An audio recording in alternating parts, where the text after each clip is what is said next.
just learned of the passing of Ray Miller, a longtime pitching coach, Orioles pitching coach, Orioles manager. Just wanted to send out my condolences and to the Miller family, an Orioles Hall of Famer, and from a great man in the baseball community, and just wanted to give my best wishes to him and his family. Thanks, Brandon. First question is from Rock Kubako. Hey, Brandon, are you just giving Galvis a day off since he's coming back from that injury, or was there anything else?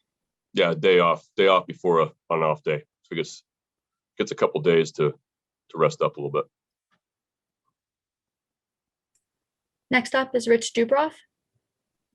Hey, Brandon, would you consider switching Lopez to the bullpen after, these difficulties getting through the fifth inning? And is it possible he is suited better for a bulk innings role than as a starter?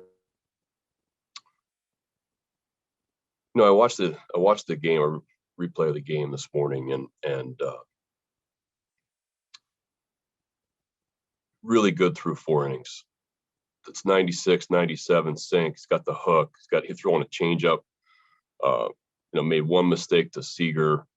And in the fifth inning, I thought the misses were just barely misses. I thought he could have got a couple calls there that would have potentially changed the inning also. I'm not ready to give up on. I really like this guy's arm. I think he's got he's been a starter almost in his entire career.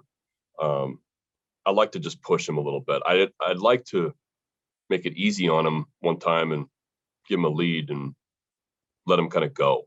But I'm not ready to give up on the starting spot yet. Joe Trezza, go ahead. Brandon, have you noticed anything different from Means during this stretch from a mentality standpoint? Or is it, purely stuff and pitches that are refined and command and stuff like that? I think just gaining experience, continuing to improve, seeing more major league hitters, seeing more different major league lineups, adjusting. Really good his last handful of starts last year. Took it into this year. I think the command has improved. Also, the breaking balls are continuing to improve. That was something we kind of focused on, in 2019, second half into last year. There's been improvement there. But I just see better fastball command also. We talked about him overthrowing at times last year. You don't see that as much this year. The change-ups there. So just continue to develop. Nathan Ruiz, go ahead. Brandon, do you guys have someone in mind to start Saturday's game? Could it be a bullpen game? Just what's the outlook for that one? Right now, it's TBA, our friend TBA. Melanie Newman.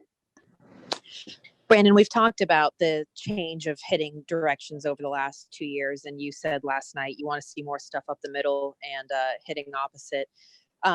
Where do you start to rank shortening up swings to adjust to pitches, but at the same time, you're trying to keep all these guys within what makes them a hitter naturally? Well, I just think that, every at-bat's a different situation. And so when you have runners in scoring position or traffic, I feel like at times we stay too big. We help the pitcher out. We expand our strike zone, pull off the ball at times. And I think we have to understand what the pitcher is trying to do to us. And when you're swinging at breaking balls away and you're pulling off early in the count, I like to see a better approach there. For me, that's a middle of the field approach. Doesn't mean you're going to hit the ball in the middle of the field or the other way, but it means you're going to stay on the baseball and maybe hit the breaking ball to the pull side or hit the fastball up the middle to right center if you're a right-handed hitter. So I just think it's an approach that we're seeing around the league, honestly, that guys have big swings right now, and we don't see as much contact. We don't see as much balls put in play. And I feel like we need to force more action against their defense when there's runners on base. And I think we're going to improve. I think we're going to get better. I think we're a little, like I said, long for 30 games now, guys are pressing a little bit, which causes overswinging at times, which causes guys try to do too much. And I think as we get confident and we start getting a little bit better at bats, I think you're going to see guys stay on the ball better. Next is Dan Connolly. Hey, Brandon, I want to go back to your friend TBA for a moment, if possible.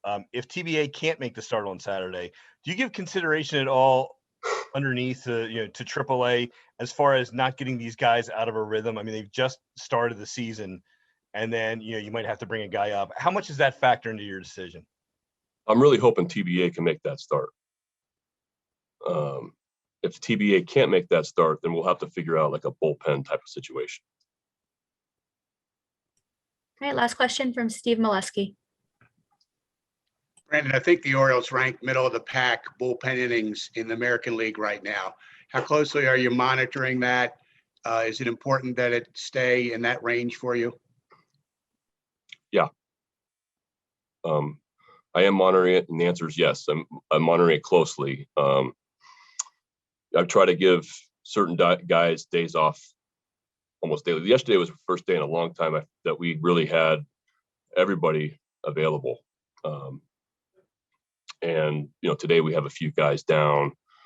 I'm not going to pitch anybody back to back, especially early. I don't know if I've done it in 3 years, to be honest with you. I don't think I have, just because I'm trying to keep guys fresh as possible. If I get a guy up, I'd like to get him in the game. I don't like to get guys up, down, up, down. That's part of baseball. That happens. That's bullpen management.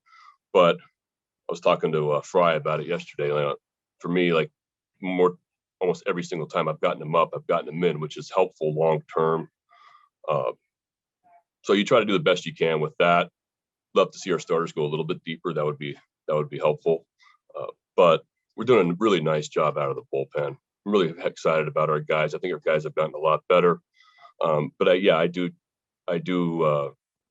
put a lot of thought into keeping these guys healthy for 6 months.